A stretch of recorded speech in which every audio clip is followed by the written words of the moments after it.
So I'm going to start recording now. So thank you very much for honoring us, Mr. Shittu Fowora. It's Thank nice you. to have you on our Startup Corner knowledge sharing session for March. And my name is Adenike Adebola. I'm the convener of Startup Corner, of course, along with four, four other amazing people who are obviously not here today. And so I also want to give you a bit of a background of the Mr. Shito. He's going to introduce himself, but this is just from my own perspective. Mr. Fowora, we're actually birthday mates. He's a March born, just like me. So I think us trying to force you to speak in February may not have even been the thing that it was probably not even aligned. I think this is the best time for you to speak, and it's good to have you on board. He was supposed to talk to us about growing your business, public relations back in February, but due to constraints, I know he was not able to do it. But I think this is the perfect time for him. We are happy to have you. Thank you so much for doing this. And with this very simple introduction, I would like to invite you to, first of all, please introduce yourself. Tell us why exactly we should listen to you. And then you can go in to tell us all you have to share. You Okay. have the floor. Thank you so much, Adebola. It's nice joining this conversation. And the idea is for us to always share our knowledge, launch ideas, learn from others, learn and relearn, basically because the world is a fast changing place. And so we thought of discussing PR, public relations, because in our fast changing world, this has become increasingly useful, a strategy to stay ahead of your competition, a strategy to maintain your status amongst your clients or your peers, as the case may be. So basically, PR is strategic process of managing how a person or a brand, organization, or government is perceived by the public.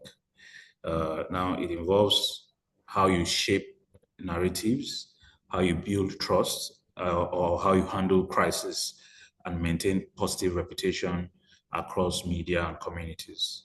Because media has a way of shaping narratives, if you have negative media presence or negative reportage about you, it can damage your credibility, your product, and your services. So, in simple terms, PR is all about influence without paid adverts. That is your credibility, your storytelling, and your relationship. Um, Having said that, most of the time it will involve basically a lot of press releases, pitches, media database, because PR strategy, influencers, activation, organizing events. Now, most of the times people want to have a certain perception of theirs out there, but they are unable to navigate the waters properly. They are unable to connect with the right set of people. Or sometimes they overdo it. They overdo it trying to impress the public, and the public can see through what they are doing. And so that becomes problematic. PR is very important because you see, sometimes you run into crisis for things that you have no hands in. For instance, just recently, someone was arrested, I think by one of the fintech companies, and then it was all about how the bank was making unnecessary deductions from people's accounts. And when this young man made statements online that he was being arrested for undue reasons, one of the things that anybody could notice if you are into PR is to say, where did the crisis start from? I quickly searched online, and I realized that there was a flood of attack on that particular company, over the last probably, concerted attack for like a month or thereabouts. Now, when a company is largely successful, his competitors sometimes becomes mischievous, and then they hire people to just blackmail and say all sorts of things that are negative about that company. And then if you're not careful, if you're not watching, those things that seem not to be very important now becomes the narrative. People will now become scared to do business with you.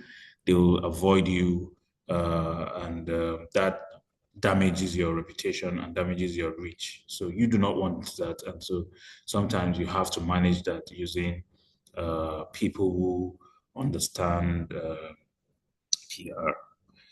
To run a successful PR campaign, say in Nigeria, you must understand your demography very well, and it will depend on which niche you are, interested in. Because, for instance, if you have if you're dealing with B2C or B2B, you will treat it differently depending on what you want to achieve.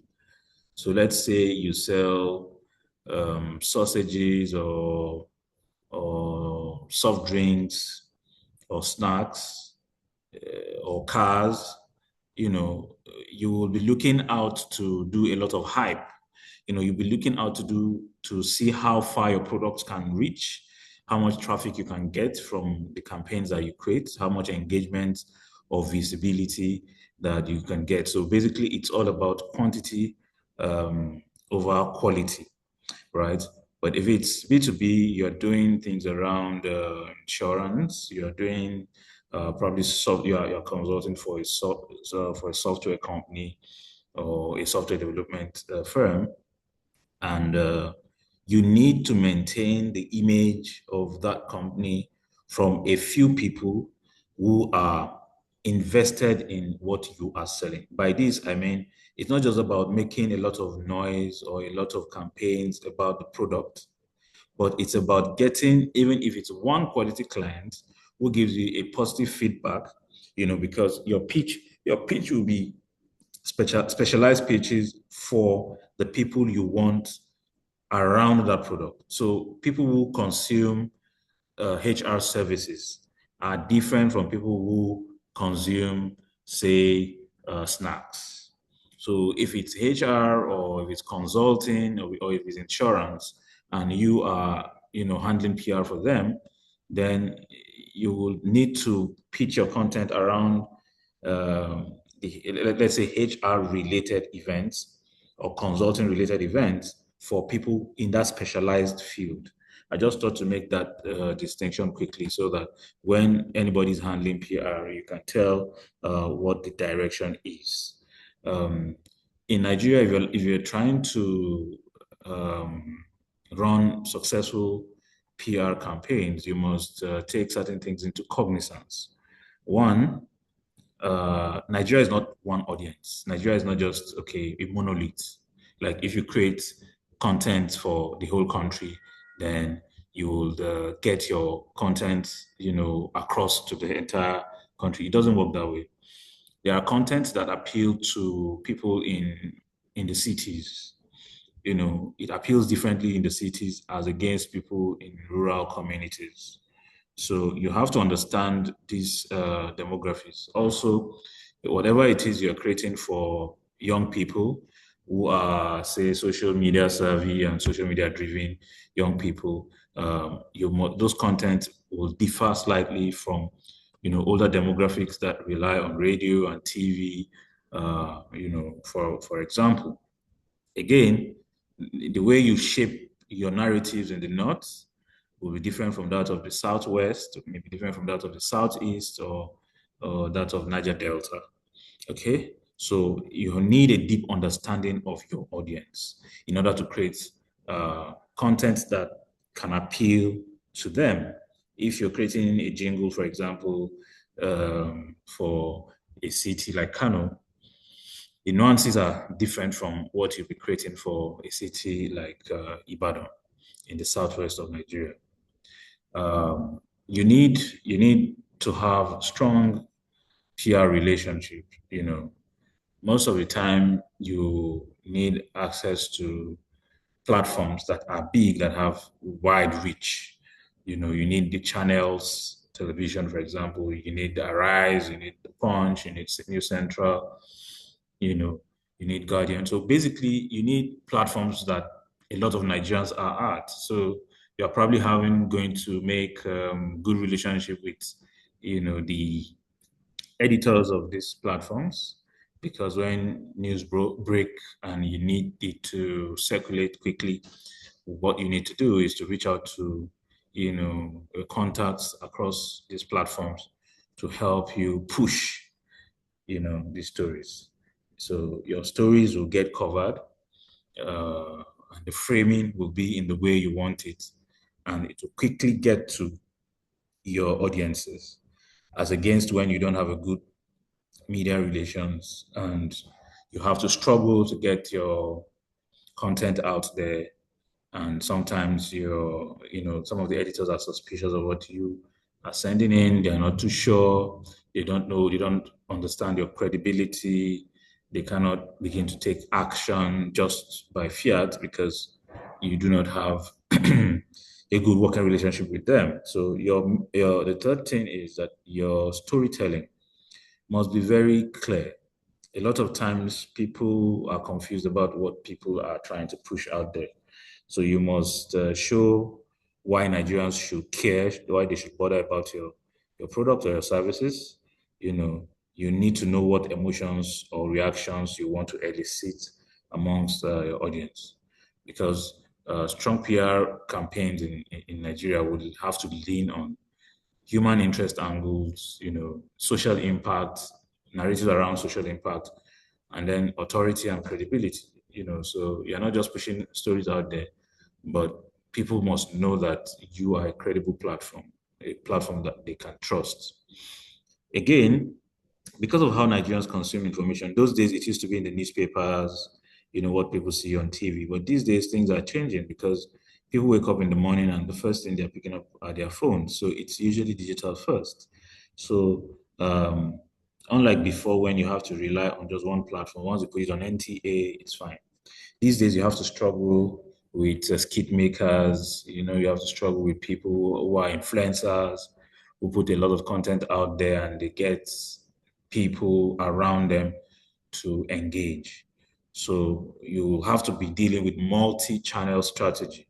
You're not just pushing content on TV, but you'll be looking at how to push content on TV, radio, and newspapers. You'll be looking at digital platforms like Instagram, Threads, TikTok, and blogs.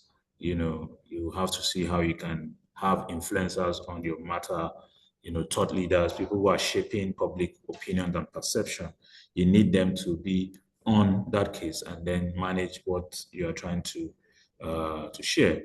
If you are at events and you need people to physically talk to other people, then you have to do that. So these are some of the areas. Again, one of the things that you must be mindful of is the speed and responsiveness. If you're pushing out content, you want it to lash on the trends. You know that trends will usually rise and fall, but and public sentiment shifts quickly. So you must be you must engage in such a way that you are not moving against the tide, you are moving along with the tide in ways that you will not be swept under the carpet. So you can ride with the trend, but you don't have to look opportunistic, like you're trying to exploit that trend just to put yourself in the middle of every conversation. But you can ride on it. Sterling Bank does a lot of that. When there's a new trend, there's a buzzword, they pick that word, create content, and then kind of have you know content that people can connect with. The language, the nuances. They kind of look at all of that in their campaign strategy. Another thing that you must take cognizance of is your budget. You may want to do a lot of campaigns, but your budget will impact your planning. It is not just enough to say you want to run campaigns, but if you have to do media tours and press releases and influencing, you have to do media tours press releases and influencer engagement, you need to run a budget to know how much it will cost you so that you do not start something you're unable to finish. So logistics matter. You have to look into your transportation, your power, you know, what type of content you're creating. Is it just videos or audios or photography? Basically, whatever it is you're doing, you must work within a budget so that you do not overshoot your budget. One of the key points about PR is uh, people are watching, your competitors are watching, and if you don't do the right thing, you would fade out. So your authenticity is what will give you your staying power because authenticity wins all the time. PR is not just one press release, and then you go off the radar. No, it's sustained, regular, media mentions. Sometimes while I was interning, one of the things that we were always doing was to check in the days that the internet wasn't even um, yet as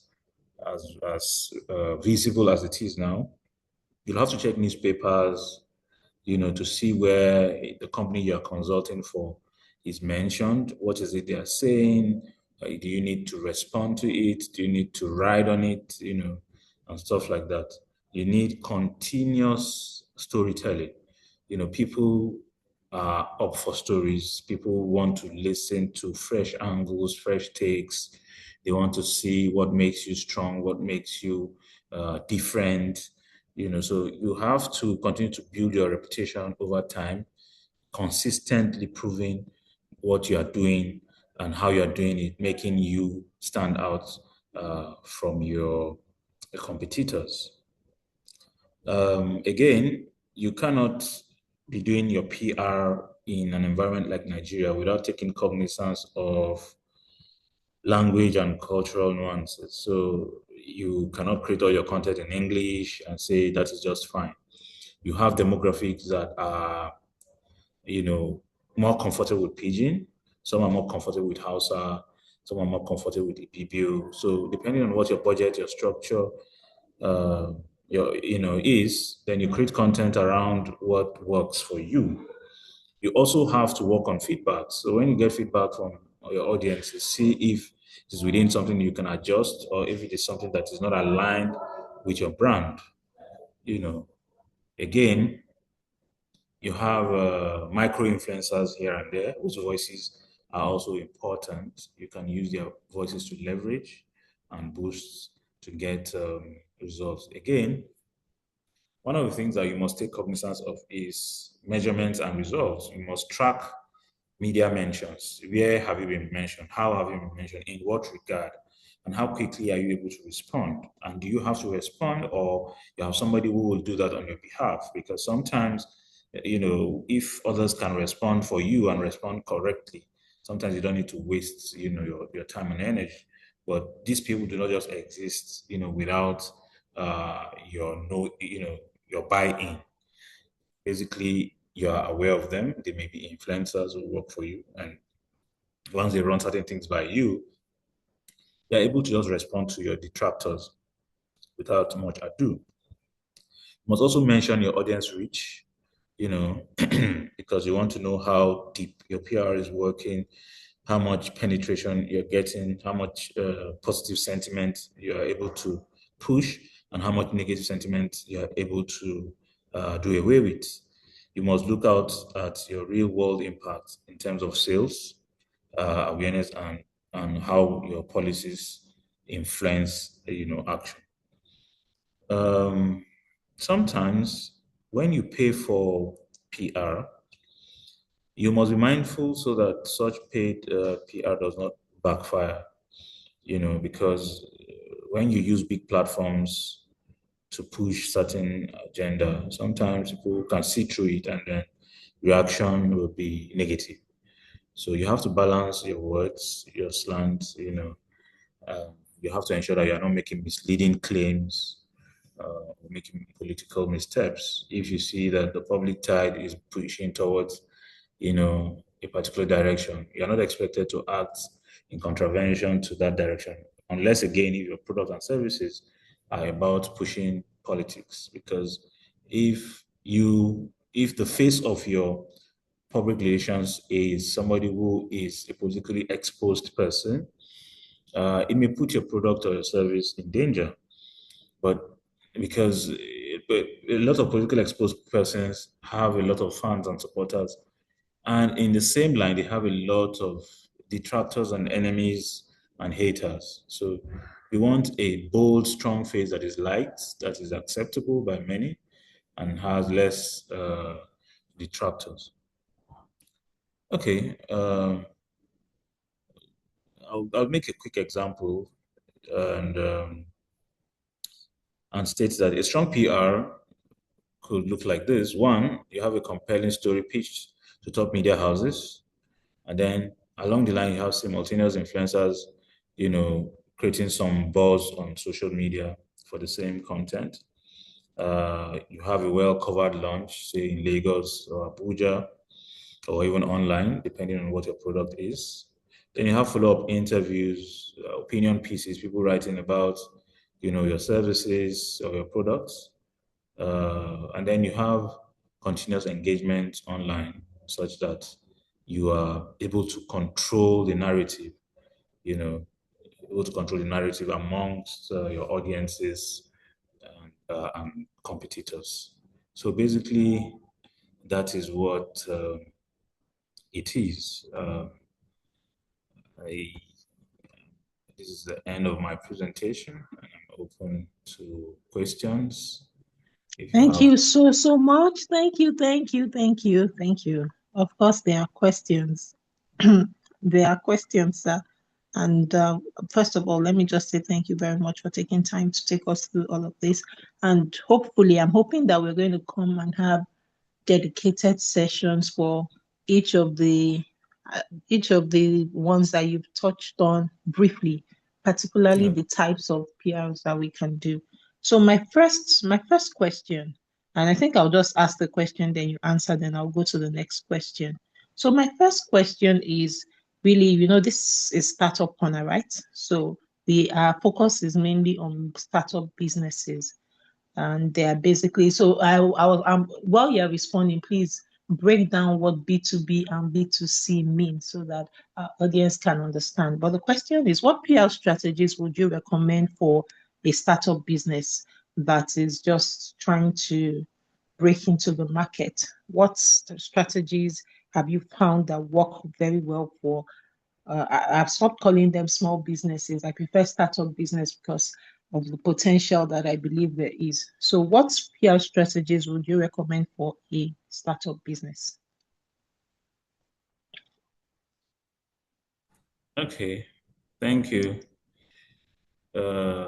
Basically, when you say B2B, uh, what you mean is business to business. Your company sells products and services to other businesses. That is what B2B means.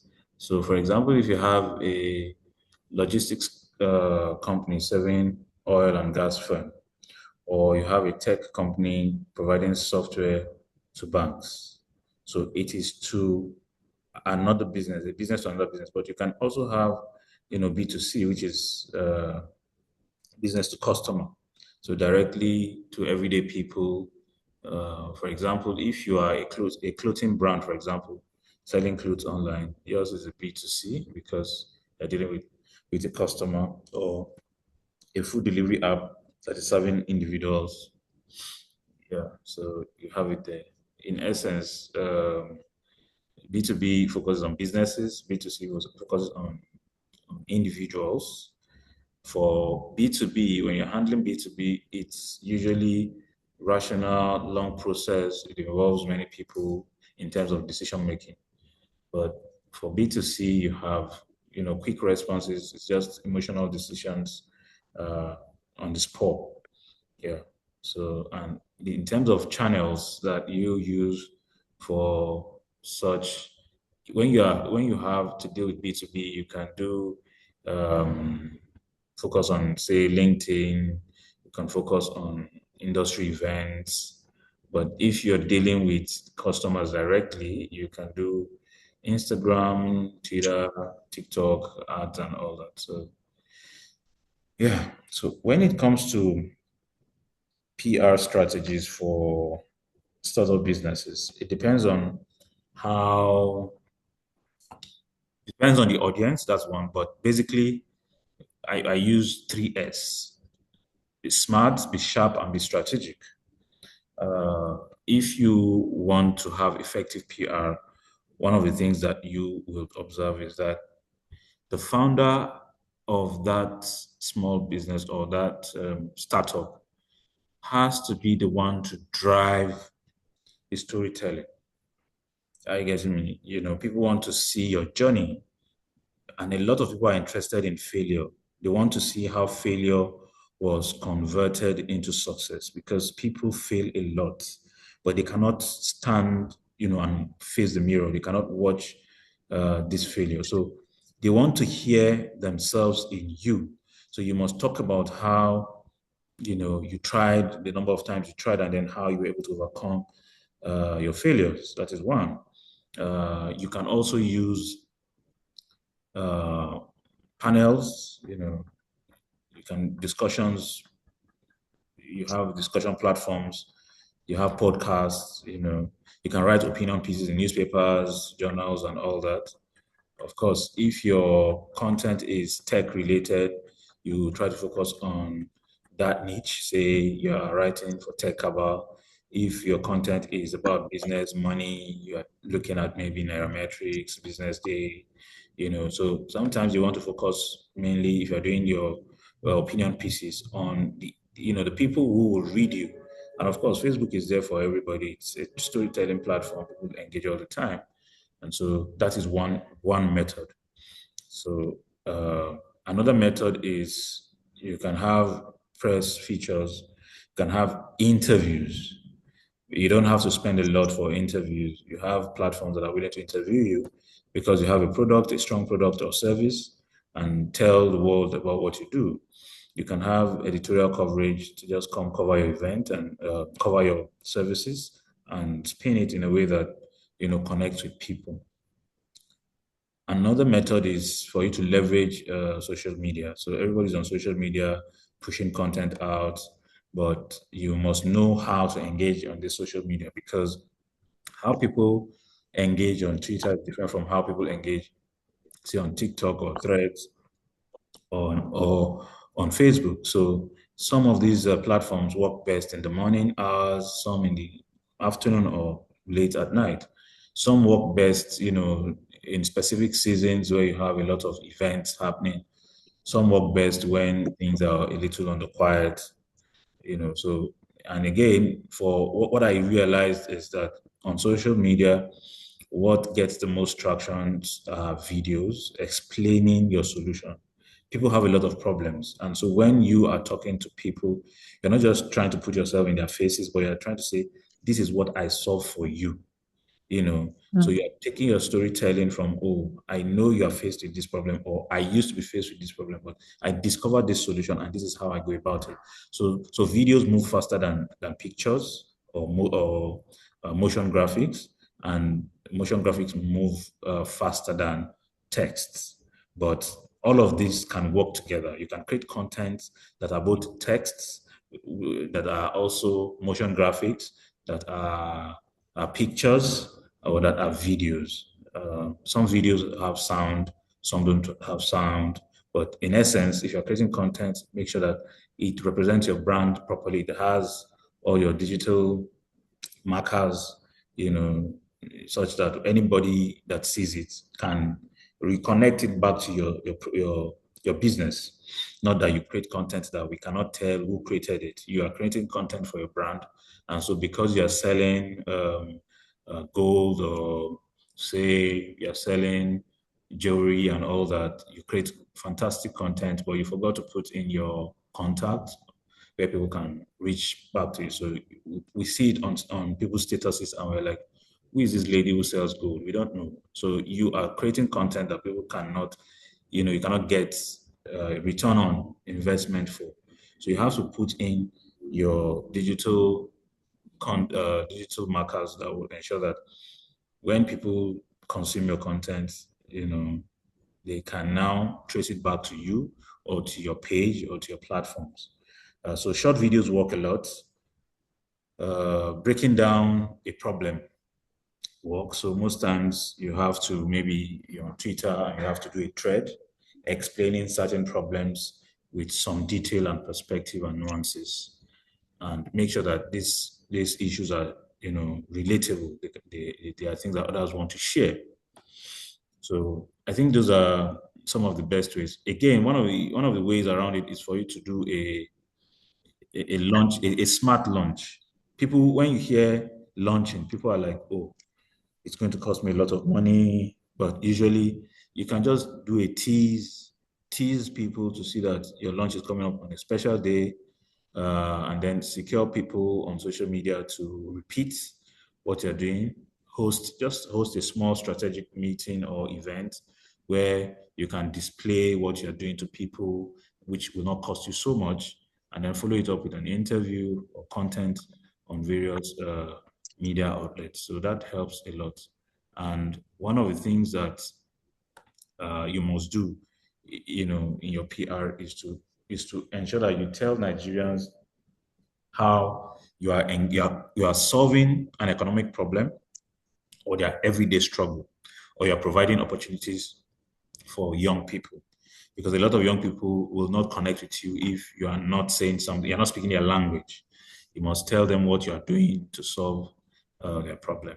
And then also they must know that you can respond to their problem like immediately. So, like I said, the three S are very, very important.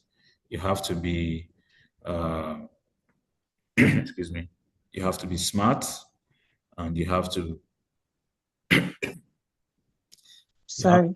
yeah, you have to be savvy, you have to be smart, and you have to ensure that you are strategic. Yeah, you're All strategic right. about what. All right. Thank you very much. Thank you for your very, very detailed response. I'll Yeah. move on to my next question quickly. So, all you've been saying, you've said something about how you should be good with your storytelling. I've had a business owner come to me once and say that, oh, he has a lot of things in his head, but he doesn't know how to put everything together in a way that everyone is willing to what they call it, to consume. Is he doomed because he doesn't, for example, he thinks in one of the local dialects, and most people actually consume content in a language outside of the local dialects. Is that something that can be done? Can he hire a consultant? What can he do in such a situation? So that's one part of the question. And then the second part, so I'd like you to take these two questions together. The second question is that in quite a number of things you've been saying, you've been talking about, you reach out to media outlets, you get editors of newsrooms and all. How do I, as a small or a startup business owner, how do I connect with these people and so that I can get my story out? Those are the two questions I have for now. Okay. Okay, thank you. A lot of times we have ideas, but we do not know how to push them out. We have stories, but we do not know how to pick out the right words to push our narratives. That is where storytellers come in. And so, if you cannot tell your story properly as an individual, you can hire somebody who knows how to tell stories, because we are not all equally gifted.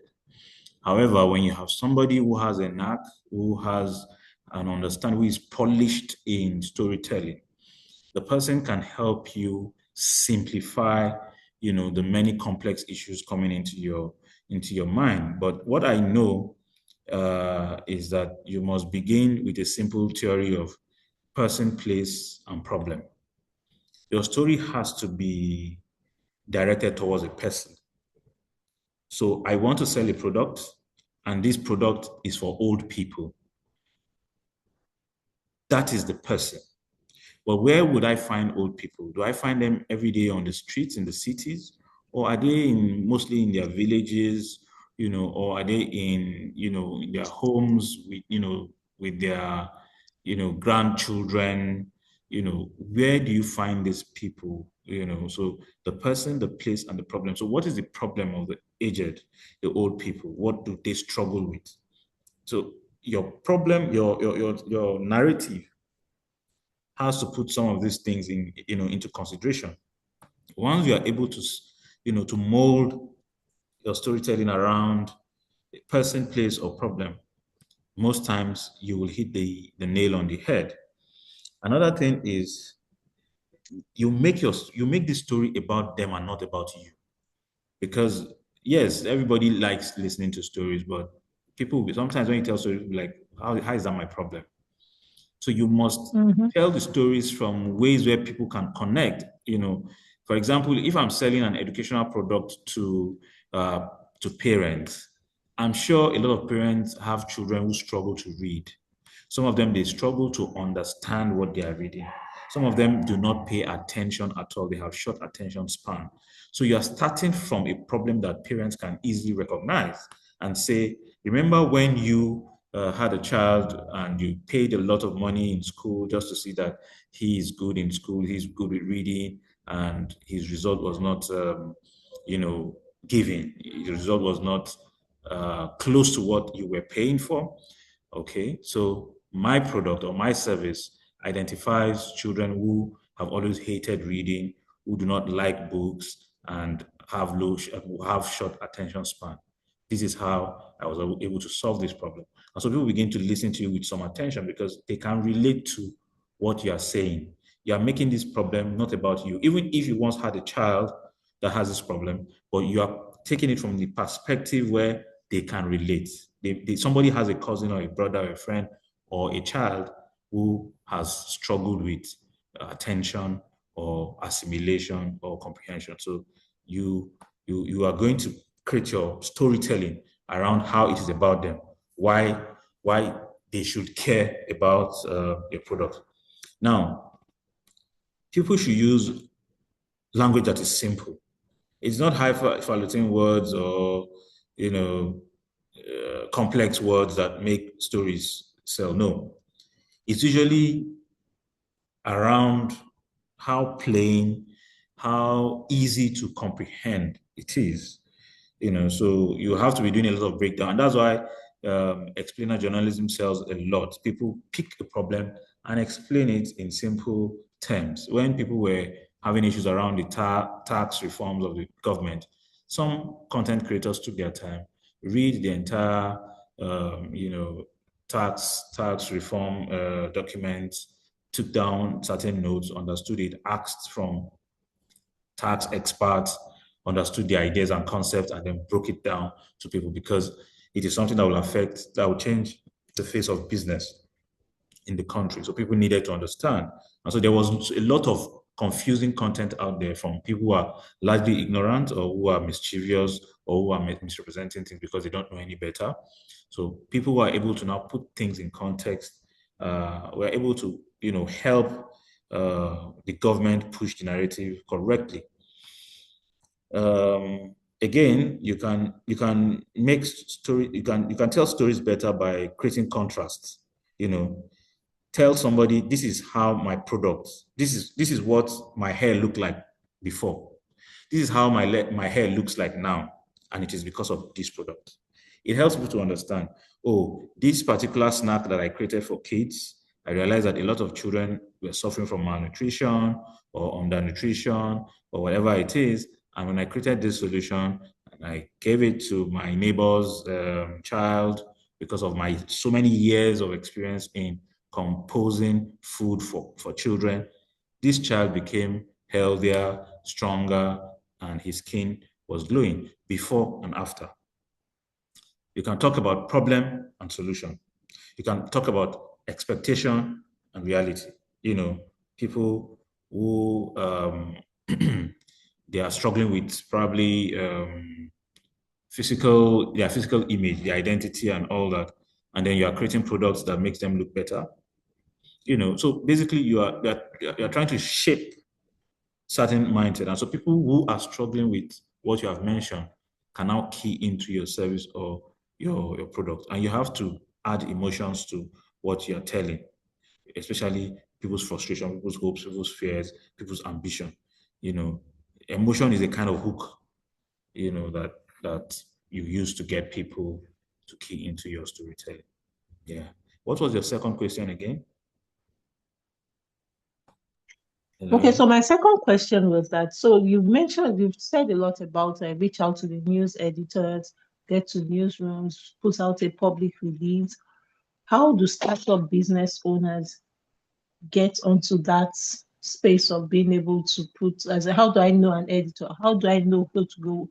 How do I start that journey of going into the press? Because I'm used to dancing on Instagram, I'm used to posting on Facebook, but now I want to go to the traditional media. I Okay. want to be, how do I start that journey?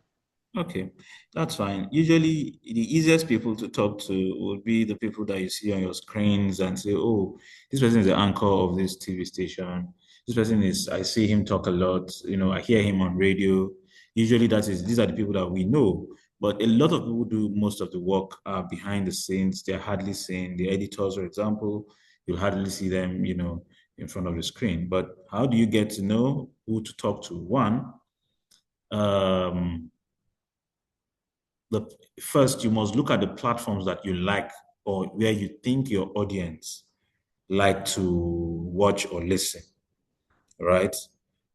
Once you want to connect with editors, you will have to reach out to the platform, the media platform. Somebody knows somebody. So any journalist in any media outlet will tell you, okay, this is my editor. You can connect with him, and then the editor will, give you what obtains. Usually, what is easier for people is, syndication. You tell your editor this is what you want, and then he speaks to other editors and say, I'm trying to create a solution for this person, and this is what this person is offering. Some editors will look at the product or the service and say, oh, this is fantastic.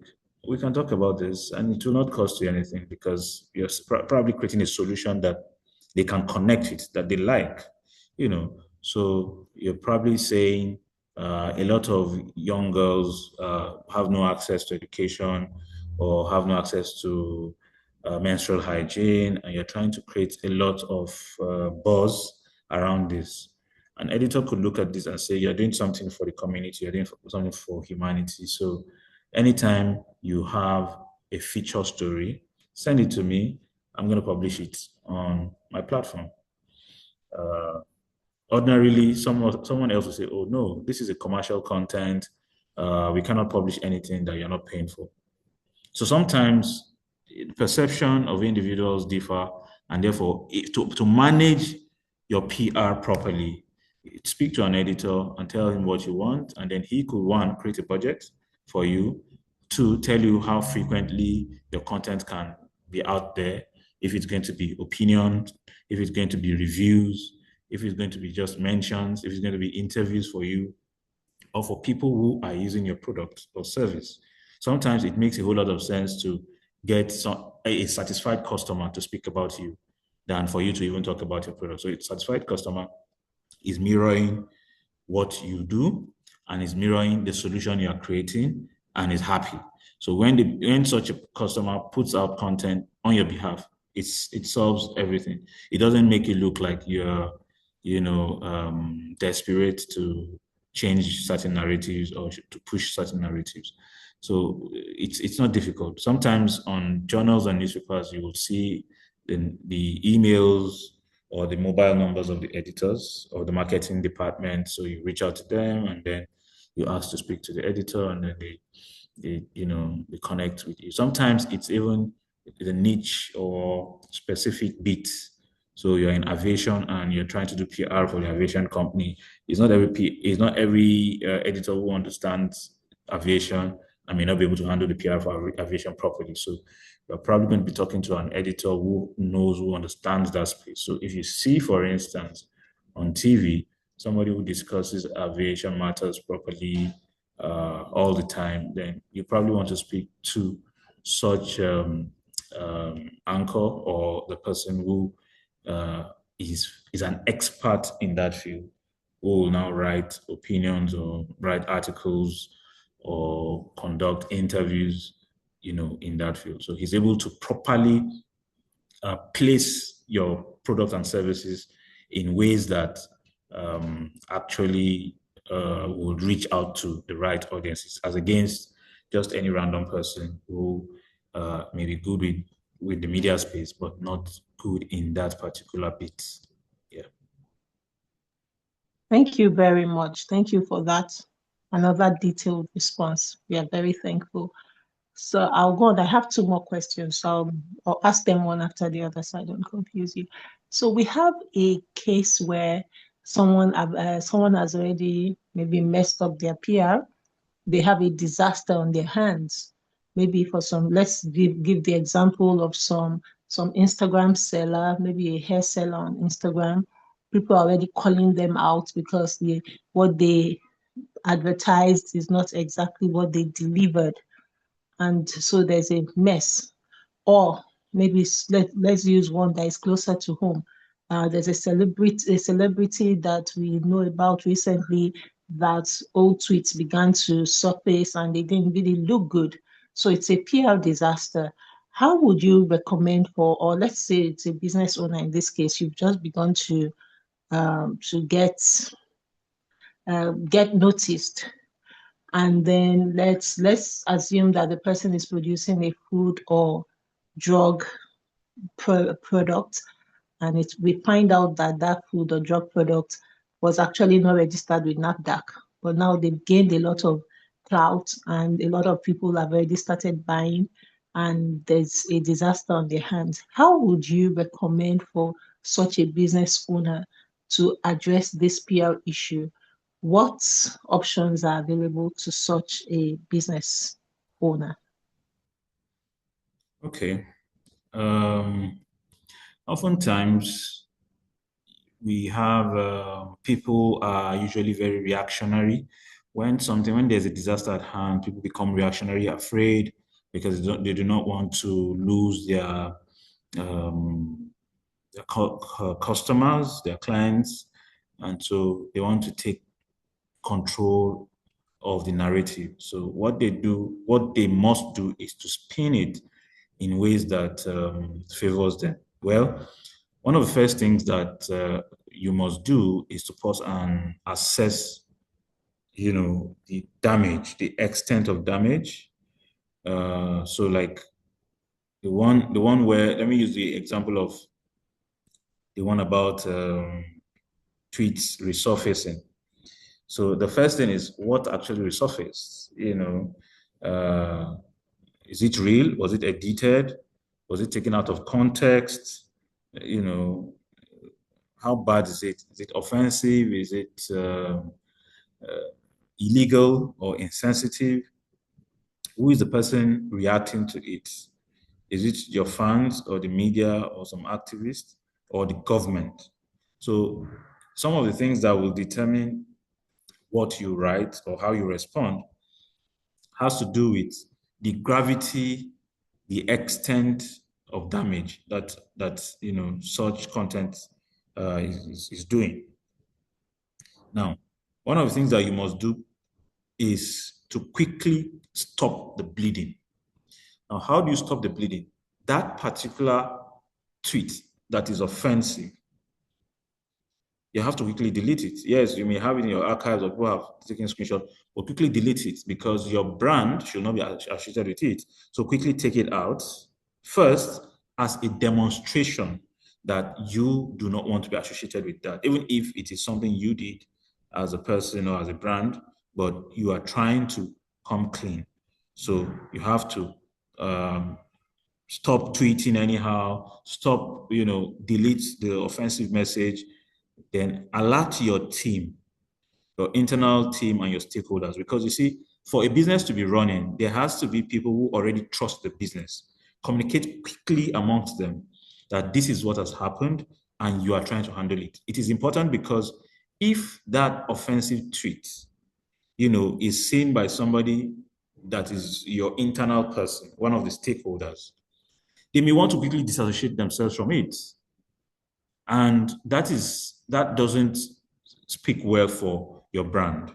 Yes, they may dissociate from it, but the tone has to be measured and you can control that. And controlling that is basically circulating information amongst them so that they can manage or you can manage the crisis. In this scenario, silence is actually better for you than for everybody to be speaking up. Um, when you are writing, responding to this particular, kind of incident, you must now first acknowledge that something has happened. All of this again will not have to be delayed because the more you delay certain things, the worse it gets. So acknowledge that yes, we are aware of the ongoing tweets, or the trend or the damaging remark from the past. We take this seriously. We are reviewing it, basically so that you can buy time and keep your audience or your patrons have their minds at rest. So if it is true that the person said it, own it. People make mistakes. There's no need to claim it was your enemies or village witches or something. Own it. You did it. Own it. Unless if it's something that was done by hackers or it was edited or somebody is trying to create AI content and put your face into it and stuff like that. So you will say in clear terms that, yes, I said this, it was wrong, but don't deny that you said it, and then you apologize. Now, most of the time, it is when people are giving apologies that they make mistakes the most. Sometimes people give half-hearted apologies without ownership. You must own your mistake, acknowledge the harm that it could have caused, and don't give any excuses. You will say that growth has happened. You will say that perspectives have shifted. Somebody who was 20 years old may have a certain type of thinking based on the amount of knowledge, the amount of exposure that he had. And then at 40 or at 35, he has a better understanding or comprehension of the issues and therefore will not reason in the same way. Therefore, growth has happened, learning has happened, improvements have happened, and therefore own what you did in the past, but apologize. Don't say if anyone was offended. No, it's not about anyone. It happened and then it is offensive. Acknowledge that yes, it is bad enough. So once you acknowledge that, you apologize. It doesn't have to be too wordy. You give context. Okay, it was years ago that this happened. It was when I was younger and ignorant, but that doesn't make it okay. It is wrong, and I take full responsibility. However, going forward, this is what it will be. If it were the person who had sold, let's say, hair, touting that the hair product was good or the hair was good, and then at the end of the day, it was realized that it was fake and all that. Of course, option one is to retrieve the bad hair and replace it with a good one, and not just say, okay, I've sold it and that's the end of the whole thing. You'll look for how to retrieve the product and apologize still and replace it. Replacing it will cost you something. Probably you will run into losses, but it is better for you to run into such losses than for you to lose credibility. If you run at a loss for one product, but you still keep getting clients, patronage, it's a lot better than you retaining the profit from that product, but losing clients, people moving to another client.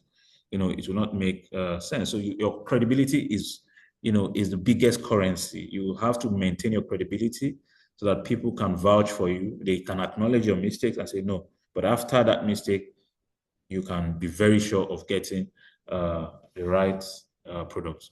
You can also, if it's with a community, say, let's say an oil prospecting company or an oil and gas company had a bust pipeline in a community.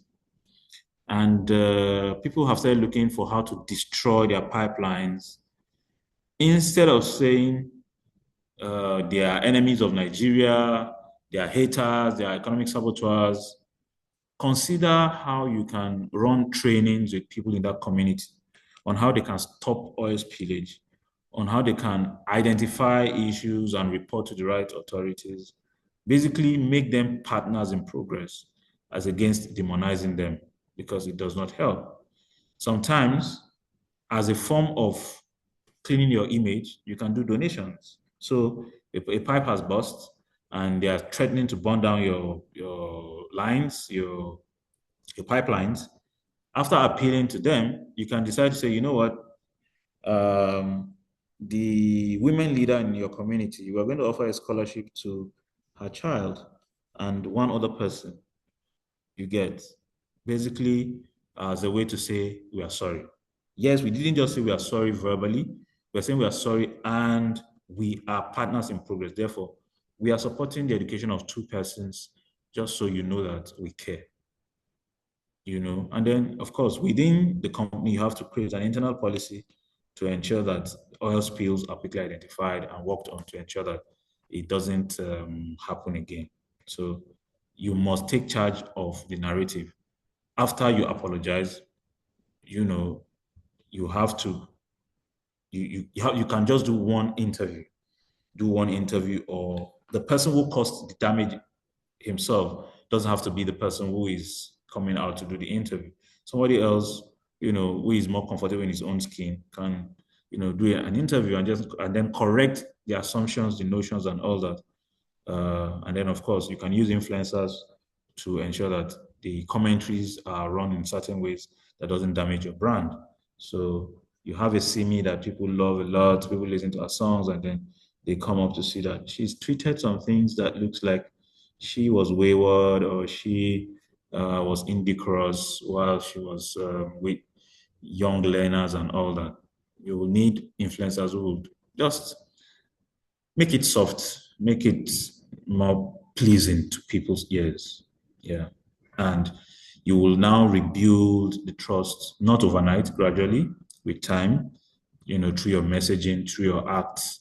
You've acknowledged the problem, you've taken responsibility, you've apologized, you've acted appropriately, and then you become consistent. People can now tell that, oh, you are no longer what they thought you were, but you are now a changed person. You don't have to delay, but you don't also have to be reactionary to crisis in PR. Yeah. And again, another mistake people make is when they delete their old tweets or the problematic text, they delete it quickly and they don't offer any explanation. It's a dangerous thing to do. You have to explain, so people uh, get it that yes, you acknowledge that what you did was wrong and you are now a changed person or you are now a better person. Thank you. Thank you very much. I still would like to hear your thoughts on that person that has gone ahead to sell food and drug products without NAFDAC registration, and now NAFDAC has come to knock on the door. But Yeah. you can attend to that while you answer the next question. So the next question I have is sometimes this actually, honestly speaking, personally gets to me when maybe there's been a disaster. We heard that, for example, a very notable bank MD and his entire family had a crash and they all died. It's a very, very sad situation, or so, something really sad that people are mourning. And then I go on X because I want to get more information and I'm searching with the hashtags. And when I set the hashtags, I'm seeing people advertising their businesses and using those hashtags. And I'm like, it takes me a long time to sift through all of those irrelevant information because there's information I really want to get. So it's still around that point of riding on trends. Which trends are, what are your thoughts on that, on using those types of trends to push your business? Or we have cases where some people will go on everybody's post and talking about maybe stuff that happened to me. and maybe I'm talking about something that is really, really, I'm ranting or saying something that I find very passionate. And then someone comes on my post because I'm a public figure, and they are saying this is day 25 of ensuring that everybody all over the world knows my business. And they make all those types of posts that are just about their businesses, unrelated to what I'm talking about. They are not acknowledging the fact that they didn't even make any comment about what I was talking about. And then they come and they tell me about this is my day of, this is the day of something, something of my business.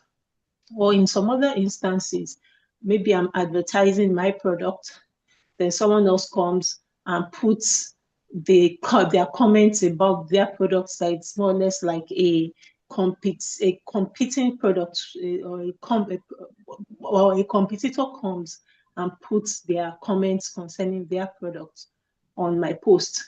What are your thoughts on all of this type of behavior? And what would you recommend? How should, for example, the person who put up their business post, and then the competitor comes and starts making comments around their own posts, how should I deal with it as a business owner? Okay. Thank you. Let me start with the last one. So one of the things that you'll realize is that no matter how good your intentions may be, bad people will always be bad people, and they will want to stifle you. They want to mess up with your good intentions. One of it was what we saw with what happened with Dangote. Dangote refinery started, and then a lot of people were talking about how he's a monopoly, XYZ. But we're talking a $20 billion business investment, and people are talking down on it, looking for how to ruin it. They made this man address the press again and again and again, something he wasn't used to doing, something he didn't like to do. He's this kind of quiet person who would rather just be running his thing, from the background as against putting his face everywhere. But he wanted to ruin his investment, and he had to take charge, address the public, and of course, he must have spoken with his PR team before he did that. But when you find people imputing negative comments in comment sections, you can deal with them in many ways. But one of the things you can do is to delete those comments. It keeps conversations flowing, it keeps it clean. You can block them from being able to access your page. You can take their products, which may be substandard, and do a dress down on their product, review it in ways that shows the loopholes or the shortcomings or the lack of quality of their product. Now, you're not going to be doing it directly as a business. You're going to get your team, you hire people who will do it, and they don't have to show that they are directly related to you. They can behave like they're just acting independently, reviewing the products. And so the person has more to chew than to be disturbing you, because the person probably had too much time on their hands. And that's why they have time to impute negative comments in your space. So you handle them in ways that keeps them busier, and they allow you to do your thing. And sometimes if people don't even criticize, if they don't criticize your product or your service, it may mean that you're not doing enough. Sometimes people are upset that you're creating the right solution. They're upset that you're providing the right solution. You're selling quality stuff. And so they want to come against you because, well, you are spoiling business for them, right? So that is one thing you can do. Contain them quickly, identify them, contain them, or give them a lot of work to do by reviewing their own product and showing how bad it is. That way, they will struggle with their own images, their own perception of their products out there, and how to rebuild trust. You mentioned something about the issue of products, say a medication or food that NAFDAC bans, and people have to deal with the PR and all that. So food or something people consume has to be treated a little slightly differently, because uh, you are what you eat. and people are very mindful not to consume poison. And so what happened to the product? The first thing is when you want to do PR for situations like that, you have to, one, get your facts right. Was the product suspended completely, or was it banned because, okay, probably there was contamination, or you have something written on your label that is not in Okay, your sorry, can I jump in so that I make it clear? So in this part, there's a particular instance that made me bring it up. So Mhm, this person started making this product, and I told her, basically she's a her, to make sure that you should get her products registered. And mhm, she keeps coming with, oh, I don't have money, I can't afford it. And mhm. she's now going out marketing, doing a lot of, getting a lot of attention to her products. She's running promos, doing everything. And these products are not registered with NAFDAC. And I basically told her time and over again that you are putting the cart before the horse because you are not in compliance. So it has never been registered. That's the scenario. The product Okay, has never been registered, okay. But has and it been she's banned doing a lot. now? Has it been banned So now? right now, she still seems to be getting away with this, and she's running promos. She's on Mhm. Instagram. She's everywhere, and Okay. the product is. And I'm telling her that she's running on very, very thin ice Line, yeah. because she's out of compliance. So I'll Okay. just like you to speak to, and I know that there are quite a number of businesses like that maybe for some reason they haven't been able to get food and drug food. I think soap. I think soaps also fall under that. Basically, Yeah. products that are required to be registered by NAFDAC. I know Mhm. the consent typically is I've spoken with someone before that makes some natural drinks for Mhm. bottling. So it's a consistent conversation where they say, oh, the amount they need to spend to get registered with NAFDAC is a lot. So they Yeah. want to sell a few products so that they can make money. But in this particular instance, this person has gone on for years and Mhm. is putting a lot more. I feel like person is just not prioritizing the issue of product registration, and Yeah. is minimizing the importance. So I really Yeah. like you to speak so because it hasn't happened, but it's one of the things that I am most concerned about. That Okay. this is It's something that could eventually, this is a risky venture. So please yeah. go ahead. Okay, so it's a valid concern because you see, a lot of Nigerians or a lot of people die because of ignorance. And if we go by the popular dictum that you are what you eat, and that let your food be your medicine and your medicine be your food, it means that most of the time when people complain about ill health, it is because they have ingested something that is not working with their system. Now, in trying to solve that problem, the medic will want to know what they consumed. And it is safer to say, oh, this product was registered by NAFDAC. What that would mean is that it had been certified, it had gone through all the checks and certified as something good worth consuming. However, if what was eaten, because sometimes the ill person does not even know what has caused their ailment. They're unable to trace it to that product they consumed that was not registered, right?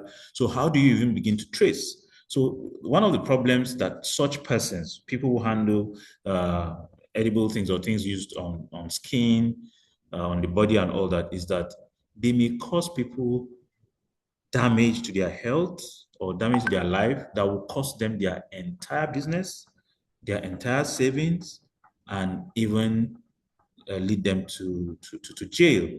Are you getting me? So that is one problem. Two, if they continue to sell those products, they run a risk of being caught one day, and all their efforts to make money before registering will fall flat because they'll be seen to be going against the standard practice, right? People sell a lot of products and they tell you, oh, it works, it does that, but in compounding medication or even health products or even skin products, there are different skins, there are different reactions to different products. So how do you test? What labs do you subject these products to ensure that what you are creating works for people? For example, products that work on everybody's skin may not work for people who are albinos, for example, you get. So how do you now tell if somebody now applies it on their skin and it causes certain inflammation? How do you handle that? So in essence, people need to do what they need to do to ensure that they do not fall short of the law or they do not get lawsuits because they had, violated the rules of engagement. That is one. Two, if they are distributing products that NAFDAC has now banned because it fell short of, what they need to do, they will need to recall all the products that they had pushed to the market. It will cost them more, to stop the distribution and then recall all those products. And then they will need to now engage NAFDAC and say, okay, not in a confrontational way, but in a way to say, you know what, yes, we want to register, we want to do this, we want you to come and check, do the compliance. How do we go about it? These are some of the areas I think they can do the needful, because people think they can get away with some of these things because we do not have strict regulations in the country. But if it affects someone negatively, which is very possible, then it may cost them their lives or cost them their entire savings. And that is not what anybody wants for businesses. So everything needs to be documented. The lab test results from their checks, the compliance certificates, the process they are doing to improve process improvement for their product, and even third-party validations. And, if the product is, say, a skincare product, who are the people who are affected? Who are the people who use it the most? Is there any dermatologist who can say, yes, this product can improve skin condition?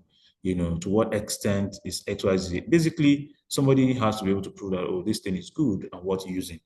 Than you just put something in the public and expect everybody to believe it without checks. So it's something that everybody who has a product must look into and do the needful, and also get feedback from people. Another thing that you didn't state that I would like to mention is people can fake.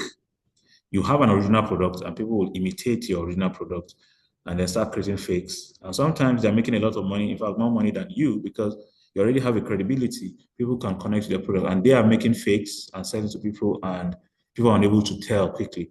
For example, how do you tell if, powder that they use for children, some adults also use, how do you tell if it's fake or original? People can imitate your pack, the product itself. You can get it from chalk or whatever, get it done, imitate, like real imitation. And before you find out, people will have made a lot of money. So you also need teams to check with people, get feedback to be sure that your products are not being imitated and the fakes are not going around the corner. Some people will even imitate, they will copy your NAVDAC number and place on their own products, and theirs is fake. But so you are seeing the correct NAVDAC number, but the fake product. So once you have a crisis situation like that, you must acknowledge the problem, comply with the NAVDAC regulations, fix the problem, and prove to people that this is legit, communicate, and then rebuild trust among your consumers. Thank you so much. Our time is far spent, but I would Thank you. just like us to end with, first of all, a thank you. Happy birthday again. Eid Thank you so, Mubarak. thank you What so else am much. I going to greet you? Thank So your last words, particularly, so okay, yeah, while you're giving us your last words, I would assume that you do some media consulting. If you do, please let us know how we can reach you and what you offer. So tell us about your business if you do have a business along those lines. Otherwise, tell us about any of your other businesses and give us your last words. Thank you. Yeah, as a journalist, I do PR for a couple of clients. Basically, syndication. We could do SEO for products that you need them to get, the right presence on Google, get picked by all the clients that you want, basically. So SEO, syndication of products, articles across media platforms, things that I do and help a couple of clients to run. So that's it. Any form of writing, editing, it could be literary editing, it could be critique, it could be editing manuscripts and all that. I do it pretty well. Yeah, these are some of the services that I offer. Okay, thank you. So your last words Yeah, so as we thank you bring so this to a much. close. Thank you. Thank you so much. The usefulness of PR cannot be overstated. Most of the time, the reason why businesses fail is because they're not communicating right to their client base. And so it is important to hire the right PR personnel to be able to protect your image, push your services, and ensure that uh, what you intend to reach your audience is what reaches your audience. Again, you do not need a crisis in order to hire a PR person. We are in a constant crisis situation, in business. Business is very I wouldn't say volatile, but business requires you to have all your antennas on the alert all the time. So businesses should be able to think for the future, think of how to be ahead of their peers, and that starts with your messaging, what you put out there, and how people believe you. Thank you.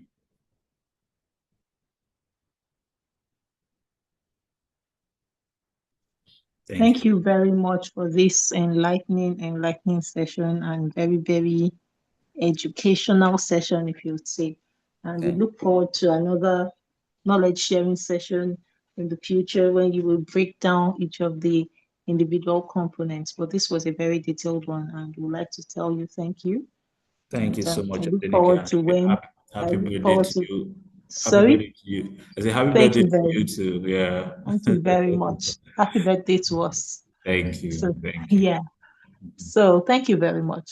And Thank let you. me let you go do other things. Okay, sure, sure. All right. Thank you. Thank you. Thanks a lot for your time. Have a lovely day ahead. I wish you the same.